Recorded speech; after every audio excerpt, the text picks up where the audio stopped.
There's two things I like to do when I speak at these sorts of events. One, not follow Rand. I think that is probably like one of the biggest fears a speaker can have. And the second one is don't follow a launch.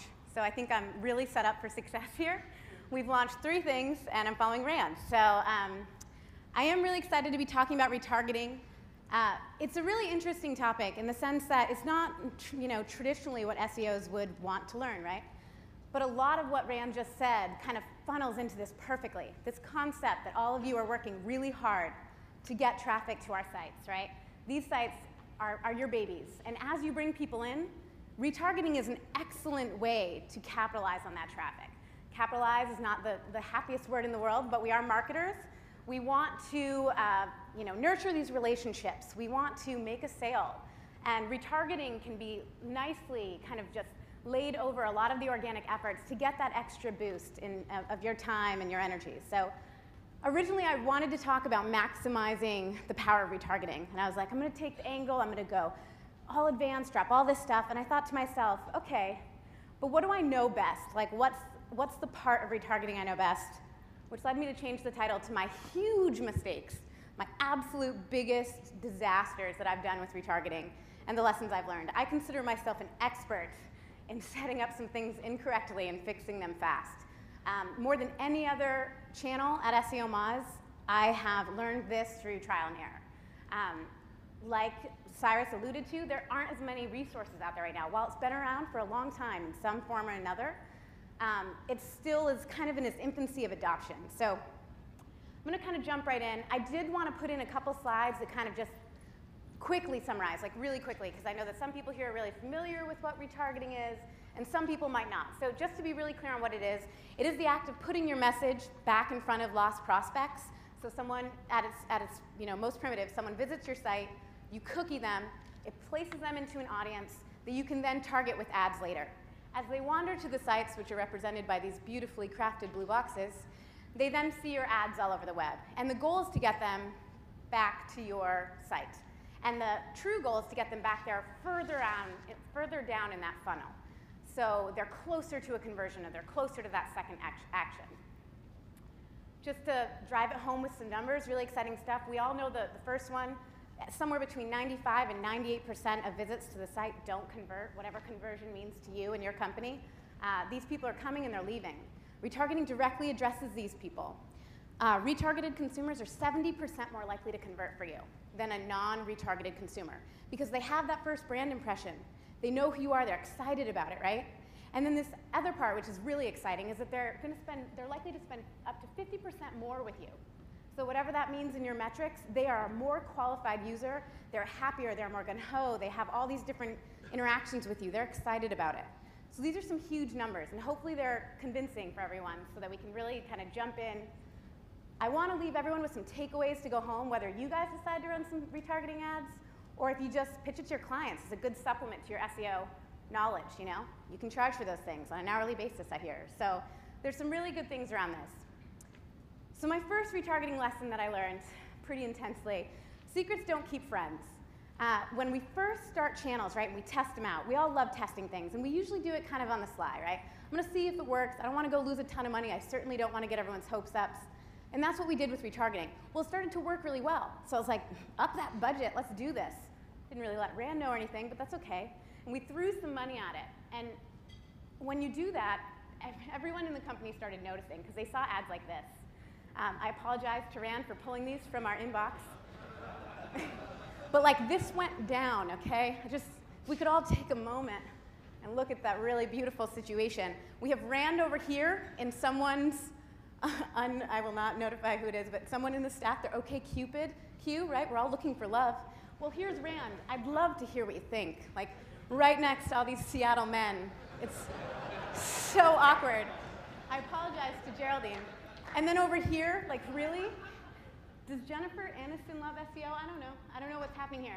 But it leaves the people in our company wondering, like, what is marketing doing over there? Like, how are they spending our hard-earned money? What is Joanna? Is she even working? Like, so I needed to communicate early and often, and I failed to. I failed to answer those all-staff emails that were kind of humorous, but at the same time, they needed to be answered. So I urge all of you, as you do this, realize that the people at your companies, unless you burn them, and we'll talk what that means later, We'll talk about what that means later. Unless you burn them, they're going to see your ads, and they're going to want to know why you're showing up all over the place in places that are a little unusual for traditional marketing efforts.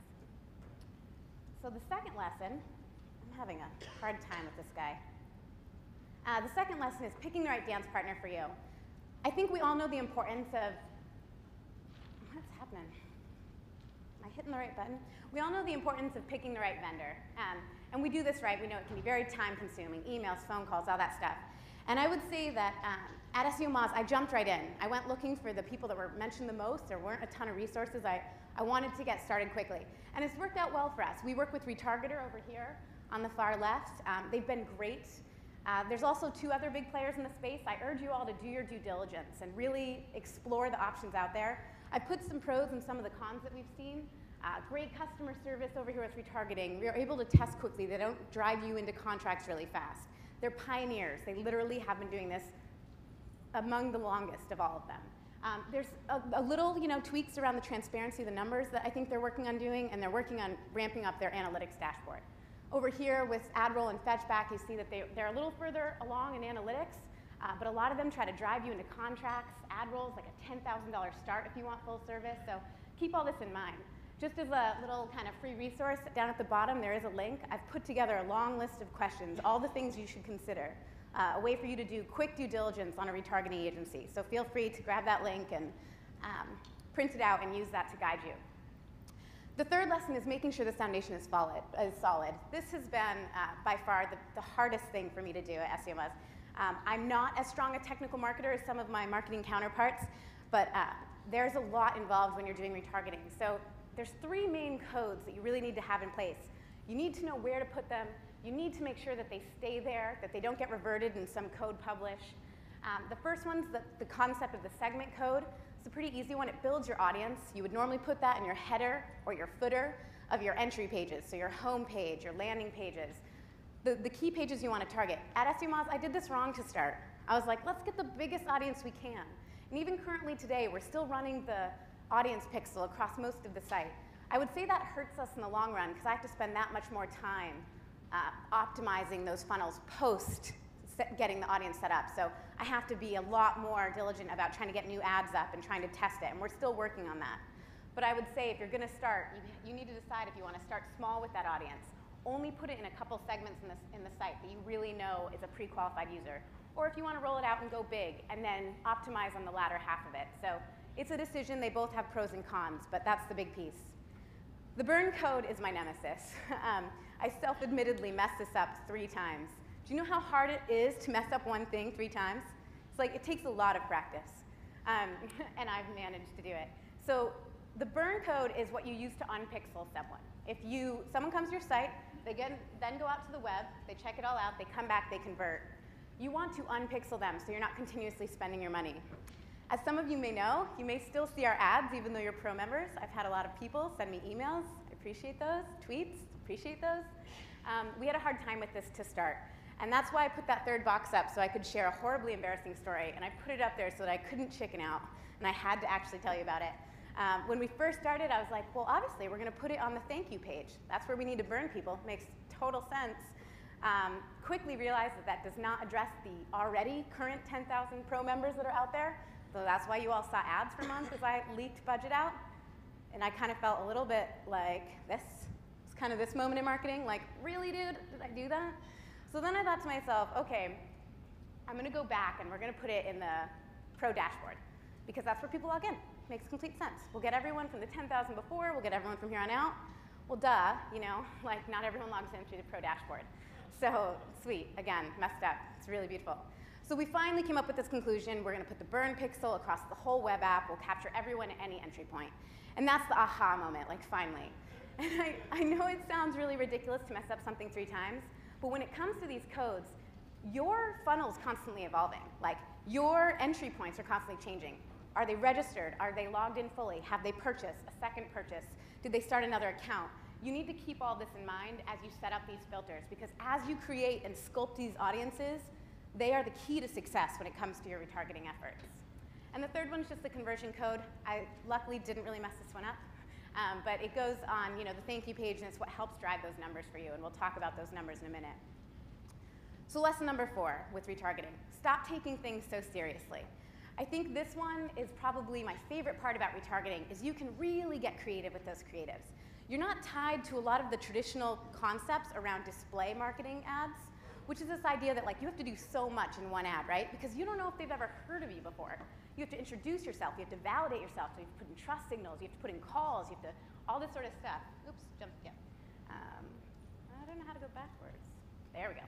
So this is a totally different way of thinking. You have a brand and there's something unique about it, and Jamie's going to be talking about that later. This is a huge advantage to you. Use it in every ad you can.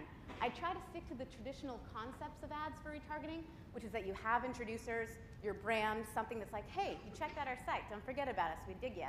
Into the influencers, which is the persuasive messages, like, hey, I'd love to know what you think, rank higher, powerful, stronger, the things that persuade someone, and then you come in with the closers and converters, which is like, try this, free trial, da-da-da. So try to stick to some of the norms, but really take this time to get creative with your ads. Lesson number 5, the whole is not always greater than the sum of the parts. This is a really different way of thinking of things. When I started with retargeting, I thought like this. All right, I can handle this, total spend, total conversion, CPA, I'll decide if I'm gonna keep spending more. Just like every other paid channel, I quickly realized that I have to handle all these different pieces if I'm gonna be successful with retargeting. And they're a little different than some of the other paid channels you or your paid marketing counterparts might be used to. So impressions, it's always important to get more over time, you know, but you really can saturate a retargeting audience. So you want to only show like 15 to 20 in a month. Literally, if you show more, it's called banner fatigue. It won't be as effective and you'll be just losing money. CTR, they're a little different. On B2B, you're kind of looking at 0.15 to 0.3, pretty low, but they're pre-qualified, so when they come through, they'll be that much more likely to convert. B to C is a little bit higher. It's more traditional what we see, 0.3 to 1.0. On the conversion side, do not use total conversions to guide you. Like while it's important we report on them, it's exciting to know what they are. There are 2 types of conversions with retargeting. One is view through, where they see your ad, they go wander, they do their thing, and eventually at some point in their cookie lifetime, they convert.